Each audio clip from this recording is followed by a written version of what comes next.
Hai, hello, selamat pagi daripada channel ini. Masih terlalu awal pagi, tetapi saya sudah bangun pagi karena ada urusan yang sangat penting pada hari ini. So, pertama saya nampak buka handphone dan saya dapat satu artikel yang sangat panas dan sangat panas lah. Oke, panas bagi politik Sabah. Pastinya laungan amaran daripada Bung Mokhtar Radin. Siapa yang tidak kenal dengan Bung Mokhtar? Sangat terkenal di parlimen, seorang yang memang sangat-sangat berani dan seorang yang memang lantang bersuara. Oke, amarannya bukanlah amaran apa semua tu bukan, tapi katanya UMNO Sabah akan bertanding di semua kerusi tradisi yang telah dimenangi oleh UMNO dan juga kerusi yang dapat dimenangi, yang beliau yakin boleh dimenangi oleh UMNO Sabah. Oke, ini satu tamparan yang sangat hebat kerana menurut artikel yang saya baca itu, mereka hendak membuktikan, Bung Mokhtar dan UMNO Sabah ingin membuktikan bahawa UMNO Sabah sebenarnya masih laku. Oke, ini masih lagi berkaitan dengan kenyataan daripada yang tidak sepatutnya, tapi itu sepatutnya sudah diminta maaf, dimaafkanlah. Oke, so saya punya reaction tentang artikel ini. Ada beberapa tempat yang bagi saya tidak sesuai untuk diambil semula oleh UMNO, bukan nak mempertahankan, tidak, tetapi ini sebagai pendapat saja. Oke, so memandangkan saya daripada P167 Kudat, so saya hanya berani cakap P167 Kudat saja. Oke, bagi saya untuk P167 Kudat, walaupun yang berhormat MP P167 Datuk Abdul Rahim Bakri adalah bekas daripada UMNO, tetapi selepas itu dia bersama dengan Bersatu.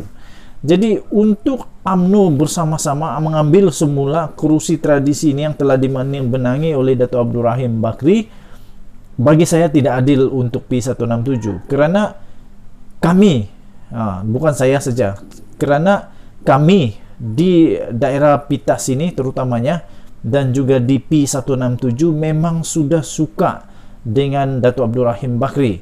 Baik, ada dua jenis pengundi bagi saya yang saya nampak. Saya bukan penganalisis politik yang hebat, tetapi saya pun analisis sikit-sikit jugalah, belajar sedikit-sedikit. Bagi saya ada dua perkara atau dua jenis pengundi. Pengundi pertama adalah dia akan undi berdasarkan kepada parti tersebut. Pengundi yang kedua, ada tiga jenis. Pengundi yang kedua adalah dia akan mengundi disebabkan oleh parti dan perwatakan orang tersebut. Ketiga adalah orang akan undi kerana perwatakan orang tersebut semata-mata. Oke, so pada pendapat saya dan pada pandangan pribadi saya, ini pribadi saja, pandangan pribadi saya, pengundi-pengundi di daerah Pitas terutamanya dan P167 Kudat telah mengundi Datuk Abdul Rahim Bakri sebagai MP P167 Kudat sekali lagi pada PRU yang ke-14 kerana karakter beliau, kepribadian beliau yang sangat bagus. Bagi saya, pada pendapat saya, pada ketika itu beliau menang kerana beliau punya pribadi. Adakah beliau menang kerana UMNO? Saya tidak pasti. Tetapi yang pasti 100% saya yakin beliau menang kerana kepribadian beliau. Beliau seorang yang humble, suka mendekati rakyat, dan memang semua yang rata-rata yang saya tanya memang mengundi Datuk Abdul Rahim Bakri kerana semua suka dengan perwatakan, cara beliau mentadbir, cara beliau bersuara, cara beliau macam-macam, semuanya bagus-bagus. Okey, so sekiranya bagi saya, pendapat saya, sekiranya Bung Mokhtar mengambil semula P167 ini dan bertanding di kerusi ataupun pada parti UMNO, saya risau sekiranya yang dilantik itu belum dikenali yang dilantik itu belum dikenali oleh rakyat di P167 Kudat. Ini akan menjejaskan Perikatan Nasional. Pada pilihan raya yang lalu, saya masih ingat, saya pun berada di Padang, Kompleks Sukan Kudat. Pada waktu itu memang hampir sama banyak penyokong antara UMNO dan Warisan. Ini boleh menunjukkan bahwa Warisan dulu memang kuat di P167 Kudat. Tidak tahu sekarang masih kuat atau tidak. Tidak berani cakap. Tetapi secara pribadi memang Bersatu patut dikekalkan di PITAS. Kerana saya yakin Datuk Abdul Rahim Bakri masih boleh menang, masih boleh meneruskan mandat yang telah diberikan kepadanya. Kerana saya membuat sedikit analisis dan bertanya, interview kepada orang muda armada ataupun bukan armada, ataupun yang memang gelendangan politik yang tidak ada keahlian kepada parti-parti politik yang lain. Saya interview dan dapati bahawa semuanya masih senang dengan Datuk Abdul Rahim Bakri. So, saya tidak pasti dengan parlimen-parlimen yang lain.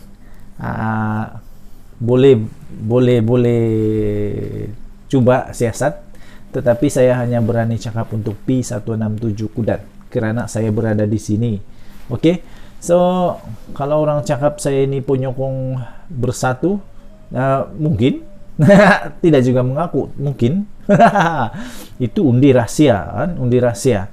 Tetapi kalau bilang saya menyokong Datuk Abdul Rahim Bakri pun tidak tahu juga. Tapi saya terus terang, saya suka karakter dia. Okey, saya suka karakter Datuk Abdul Rahim Bakri kerana beliau memang seorang yang paling banyak benar. Itulah paling banyak benar. Dan at least rakyat di P167 memang sudah rasa apa yang dia buat. Dan memang setakat ini setelah beliau menjadi timbalan Menteri Keuangan 1 untuk Malaysia, ini pun antara sebab kenapa saya berpendapat bahawa Bung Mokhtar perlu dan UMNO Sabah perlu memikirkan semula berikan P167 ini kepada Bersatu. Kenapa? Kerana atas sebab lihat semula, atas dasar bagi saya sangat penting untuk menjaga kredibiliti yang berhormat Datuk Abdul Rahim Bakri sebagai timbalan Menteri Keuangan 1 Malaysia. Okey, so takkanlah kami baru saja mau merasai kenikmatan seorang YB yang begitu baik dengan pangkat yang diberikan yang cukup lumayan menggembirakan dan membawa makna serta harapan sinar yang sangat indah bagi daerah PITAS dan P167 Kudat. Dan sekarang ini memang setelah beliau dilantik sebagai timbalan Menteri Keuangan 1 Malaysia, pelbagai kemudahan yang mulai susah mau cakap lah, tapi memang sangat bagus. Kalau dulu ada video saya ATM belum ada di PITAS, jalan raya entah jadikah tidak, tapi baru saja beliau belum sampai setahun, belum sampai 2 tahun, beliau menjadi YB, belum sampai pun setahun beliau menjadi timbalan Menteri Keuangan di Malaysia. Semua penduduk di P167 terutamanya di PITAS sudah lihat, sudah nampak perkembangan, pembaharuan, penambahbaikan yang dibawa oleh Datuk Abdul Rahim Bakri. Okey, so bukan merayu, sekadar cadangan, tetapi cadangan yang perlu dipandang betul-betul lah. Mungkin suara saya ini boleh menjadi wakil suara P167 Kudat, saya tidak pasti, tapi mungkin lebih berat boleh menjadi suara di daerah Pitas. Kekalkan, bagi saya kekalkan Dato' Abdul Rahim Bakri sebagai calon sekiranya pilihan raya mengejut berlaku di Malaysia. So, apapun pendapat kamu komenlah. Baguskah, tidak baguskah, itu terpulang kepada kamu. Oke, kalau boleh janganlah mencarut. Tak baiklah mencarut, berdosa. Kenapa nak mencarut? Kita akan mempertahankan orang, lepas tu sanggup pula berdosa kan? Tapi pelan-pelan sajalah. Oke, so apapun, kita sama-sama sayang Malaysia. Malaysia kita punya, kita jaga sama-sama. Kita jumpa lagi. Selamat pagi. Saya mau jalan sudah, Maggie sudah kembang. Bye-bye.